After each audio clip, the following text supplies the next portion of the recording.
ஆண்டவருக்குள் பிரியமானவர்களே, மனித வாழ்க்கை பல்வேறு போராட்டங்களுக்கு உட்பட்டது என்றால் அது மிகையல்ல.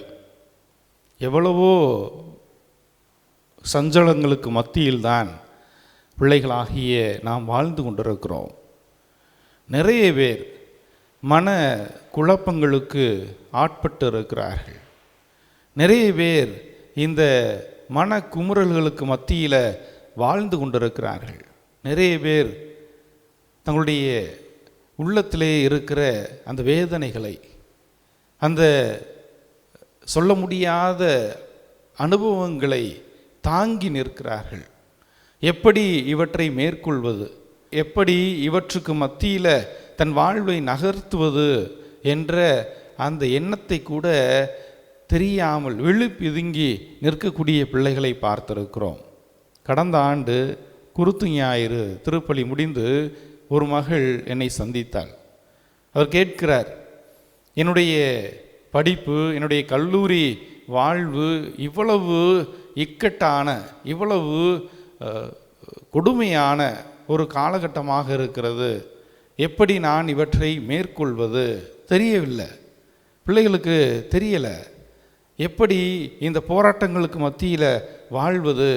ஒரு பக்கம் படிப்பு, இன்னொரு பக்கம் தனிப்பட்ட வாழ்வில் நடக்கக்கூடிய அனுபவங்கள், எல்லாவற்றையும் சிரமேற்கொண்டு எப்படி வாழ்வது என்று தெரியாமல் தவித்து கொண்டிருக்கிற பிள்ளைகள் என்ன செய்வது, எப்படி செய்வது, எப்படி மேற்கொள்வது என்றெல்லாம் தெரியாமல் காலங்களை நகர்த்தி கொண்டே இருக்கிறார்கள். இங்கும் அங்கும் எங்களுக்கு நிம்மதி கிடைக்காதா, எங்களுக்கு வாழ்வு பிறக்காதா, எங்களுடைய வாழ்வு விடியாதா என்று மக்கள் ஏங்குவதை பார்த்திருக்கிறோம். அன்புக்குரியவர்களே, அப்படிப்பட்ட ஏங்கி தேடுகின்ற பிள்ளைகளுக்கு, மன அமைதி இழந்து வாடுகின்ற பிள்ளைகளுக்கு ஆறுதலாக அமைந்திருக்கிறது இன்றைய வழிபாடு.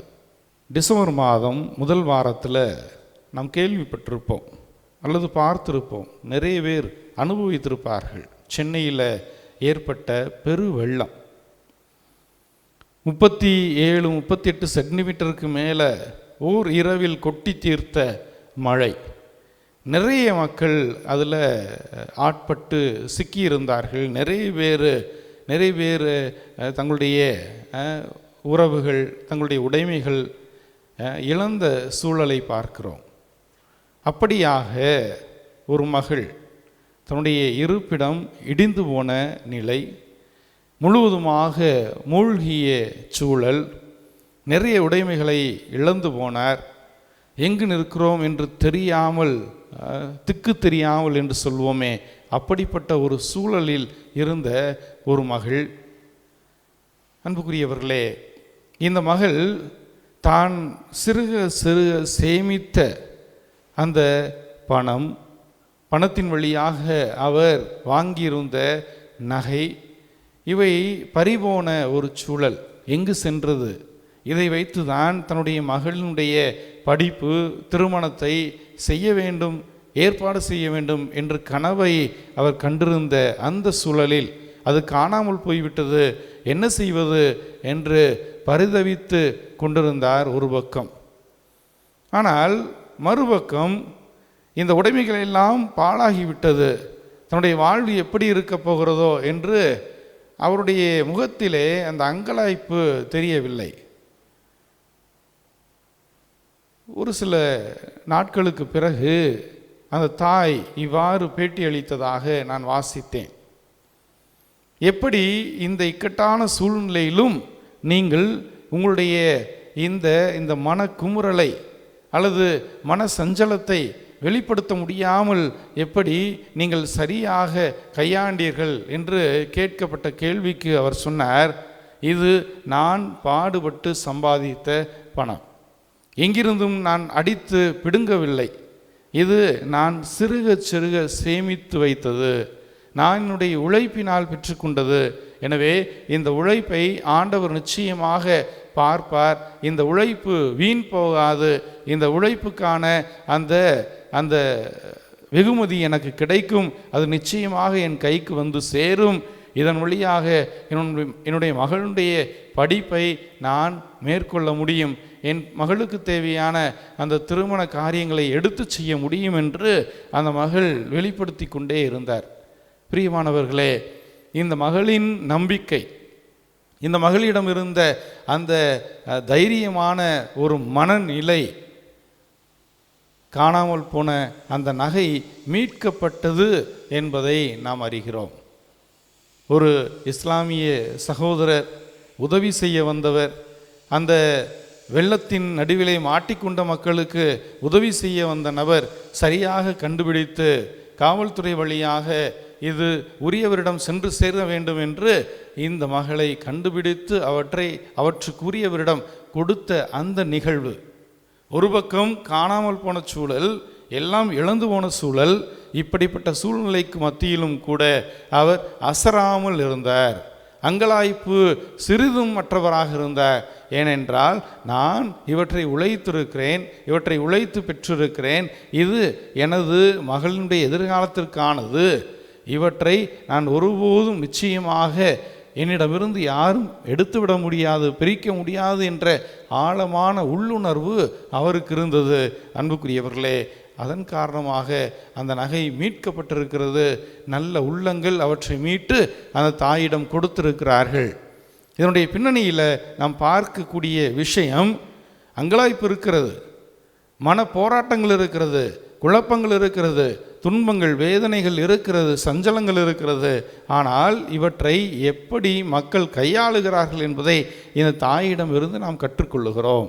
இப்படி ஒரு தாய் அல்ல, நிறைய பேர் இந்த மன போராட்டங்களினால், உலகத்தில் ஏற்படுகின்ற பல்வேறு சிக்கல்களினாலே இந்த மன போராட்டங்களுக்கு மத்தியில் எப்படி இவற்றை மேற்கொள்வது என்று தெரியாமல் அலைந்து கொண்டிருக்கிற பிள்ளைகளுக்கு மத்தியில் இதுபோன்ற தாய்மார்கள், இதுபோன்ற பிள்ளைகள் நமக்கு ஒரு விடியலாக, ஒரு கலங்கரை விளக்கமாக இவர்கள் தோன்றுகிறார்கள் என்றால் அது மிகையல்ல. இன்றைய வழிபாட்டில் நாம் வாசிக்க கேட்ட இந்த முதல் வாசகம், நற்செய்தி, இப்படிப்பட்ட முன்மாதிரிகளை நமக்கு கொடுக்கிறது. தாவீது அவர் சந்திக்காத துன்பங்களே இல்லை. கடவுளால் தேர்ந்து கொள்ளப்பட்ட ஒரு மனிதன், கடவுளால் அபிஷேகம் பெற்ற ஒரு மனிதன், கடவுளால் அரசன் என்ற அந்த உயர்வான ஸ்தானத்துக்கு சொந்தமான ஒரு நபர் இவருடைய இந்த இடத்தை அபகரிக்க, ஆக்கிரமிக்க அவருடைய மகனே முன்வந்து அவரை தேடுகிற போது அவர் மேற்கொண்ட அல்லது அவருடைய அந்த பயணத்திலே அவர் சந்தித்த இந்த நிகழ்வைத்தான் இன்றைய முதல் வாசகமாக நாம் வாசிக்க கேட்டோம். இந்த அப்சலோம் தாவீதின் மகன் கொல்ல தேடுகிறார்.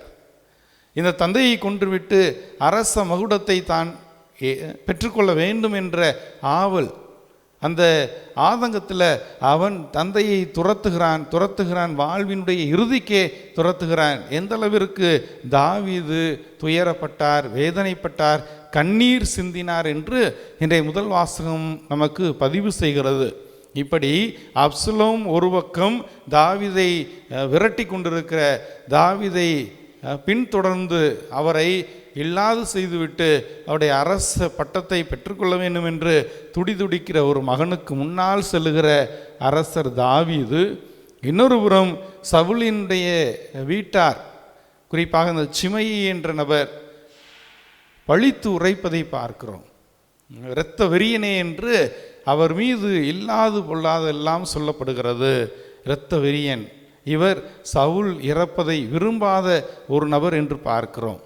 அவருடைய மகன், சவுலின் மகன் யோனத்தான் மீது அளவு கடந்த அன்பு கொண்டிருந்த ஒரு நபர் தாவீது என்று பார்க்கிறோம். இப்படி சவுலின் வீடு விளங்காமல் போக வேண்டும் என்று ஒரு நாளும் எண்ணியவர் அல்ல இந்த தாவீது என்பதை சாமுவேல் முதல் நூலிலே நாம் பார்க்கலாம். 18, 19 அதற்கு பிறகு வரக்கூடிய அந்த பகுதிகளில் 24ஆம் அதிகாரம் வரை நாம் அவற்றை கூர்ந்து வாசித்தால் எந்த அளவிற்கு இந்த சவுல் இவரை கொல்ல தேடினார், தாவீதை கொல்ல தேடினார். ஆனால் ஆண்டவர் அவருக்கு வாய்ப்பு கொடுத்தும் கூட அவர் சொல்லுவார், தாவீதால் கடவுளால் அருள் பொழிவு செய்யப்பட்ட இந்த நபரின் மீது நான் கை வைக்கக்கூடாது என்று அவருடைய ஆட்கள் அவரை உந்தி தள்ளிய போதும் கூட, அவருடைய ஆட்கள் அவருக்கு எதிராக சொன்ன போதும் கூட சவுலுக்கு எதிரான ஒரு நிகழ்வையும் அவர் மேற்கொள்ளவில்லை. ஒரு நாளும் அவர் எதிராக செல்லவில்லை. அவரை கொல்வதற்கான வாய்ப்பு நிறைய முறை கிட்டியதும் கூட அவர் அவற்றை பயன்படுத்தி கொள்ளவில்லை என்று தாவீதினுடைய வாழ்வை குறித்து நாம் நிறைய சொல்லிக்கொண்டே போக முடியும். அப்படிப்பட்ட தாவீது பழிக்கப்படுகிறார், சிமை என்ற மனிதனால் பழிக்கப்படுகிறார். அப்போது அவரோடு இருந்த ஆட்கள் எல்லாம் சொல்லுகிறார்கள், இந்த மனிதன் இந்த நாயை என்ன செய்வது என்று கொந்தளிக்கிறார்கள். ஆனால் தாவீது மிகவும் கட்டுக்கோப்போடு சொல்லுகிறார், ஒருவேளை ஆண்டவரே இவரிடம் சொல்லியிருக்கலாம், தாவீதை நீ பழி என்று ஆண்டவர் சொல்லியிருக்கலாம். எனவே அந்த மனிதனை நீங்கள் ஒன்றும் செய்ய வேண்டாம், அந்த மனிதனை நீங்கள் தடுக்க வேண்டாம், அந்த மனிதன் செய்வதை செய்து கொண்டே இருக்கட்டும். ஏனென்றால் இது கடவுளால் நிகழ்கின்ற காரியம். இந்த மனிதனின் வாயில் விழுவதற்கு பதிலாக நாம் ஆண்டவரின் கரங்களில் நம்மை கையளித்து விடுவோம் என்ற சிந்தனையில் பாடியதுதான் இன்றைய பதிலுரை பாடல். ஆண்டவரே, எங்களுடைய இக்கட்டான சூழ்நிலையில் எங்களை விடுவிக்க வாரும் என்று தாவீது அரசர் பாடிய அந்த புலம்பலை, கடவுள் மீது தான் கொண்டிருந்த நம்பிக்கை, இவற்றை வெளிப்படுத்துகிற இந்த வார்த்தைகளை இன்றைக்கு பதிலுரை பாடலாக நாம் பாடி ஜெபித்தோம். இப்படிப்பட்ட உணர்வு இன்றைக்கு நமக்கு தேவையாக இருக்கிறது. ஒருவேளை இதற்கும் எனக்கும் சம்பந்தமே இல்லை, நான் தேவையற்ற பழிகளை சுமந்து கொண்டிருக்கிறேன். அப்படி என்றால் தாவீது நம் மனக்கண் முன்பாக வர வேண்டும். என்னுடைய பணியிடத்தில் நான் தேவையற்ற விதங்களில் ஓரம் கட்டப்படுகிறேன், கட்டம் கட்டப்படுகிறேன், எனக்கு இவற்றினாலே என்னுடைய நிம்மதி இழந்து வாடிக்கொண்டிருக்கிறேன். தாவீது எனக்கு முன்பாக வர வேண்டும். ஒருவேளை ஆண்டவர் இவற்றை அனுமதித்திருக்கலாம்.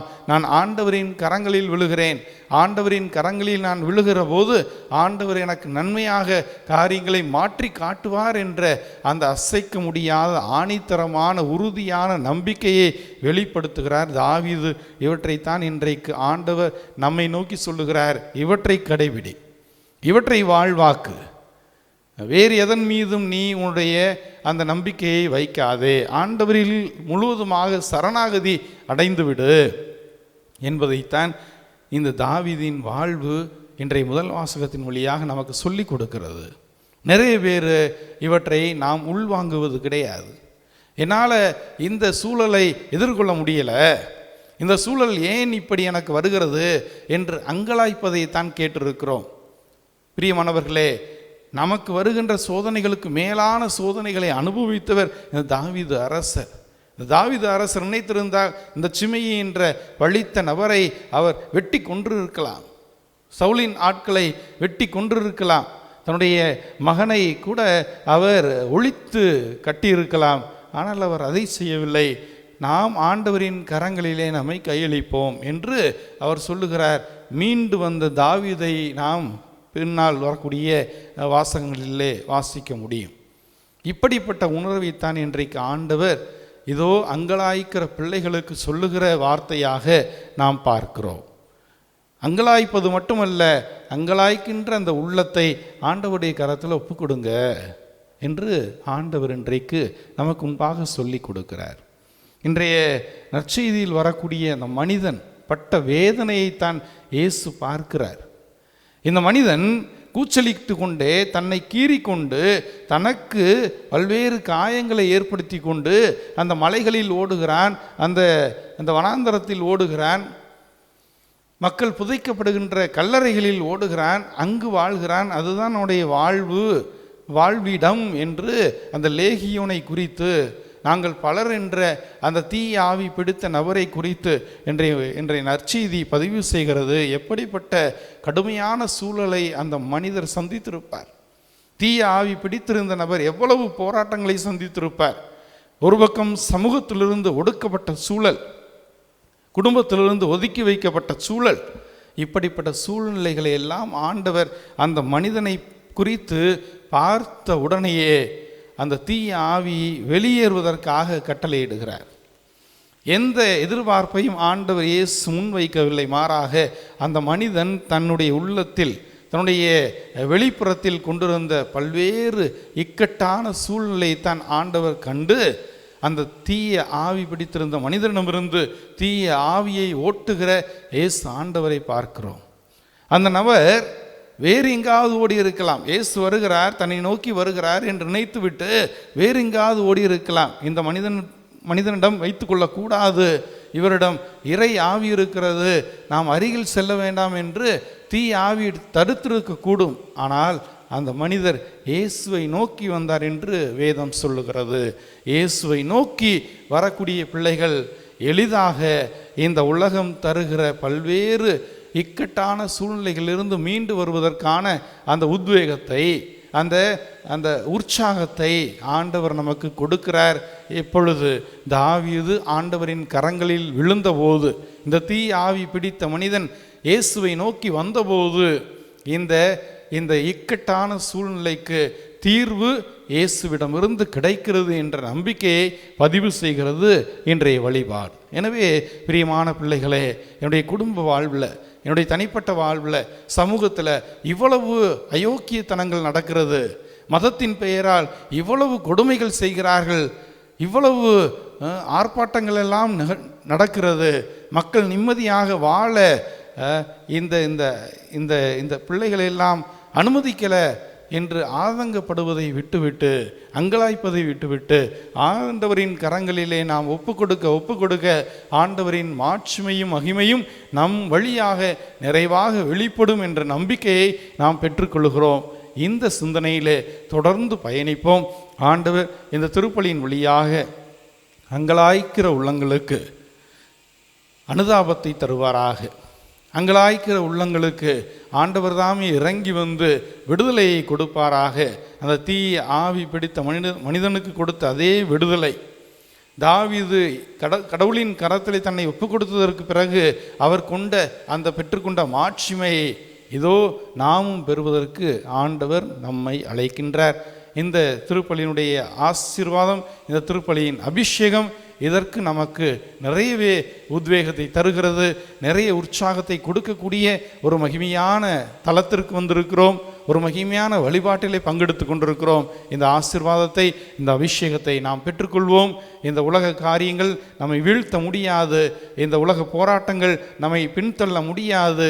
ஏனென்றால் இயேசுவின் கரங்களில், கடவுளின் கரங்களில் நான் என்னையே கையளிக்கிறேன், ஒப்பு கொடுக்கிறேன், தாவீதை போல ஒப்பு கொடுக்கிறேன். அந்த தீ ஆவி பிடித்த மனிதனிடமிருந்து வெளிப்பட்ட அந்த ஒரு எண்ணம், இயேசுவை நோக்கி நான் செல்லுகிறேன், இந்த எண்ணத்திலே வாழ்வோம்.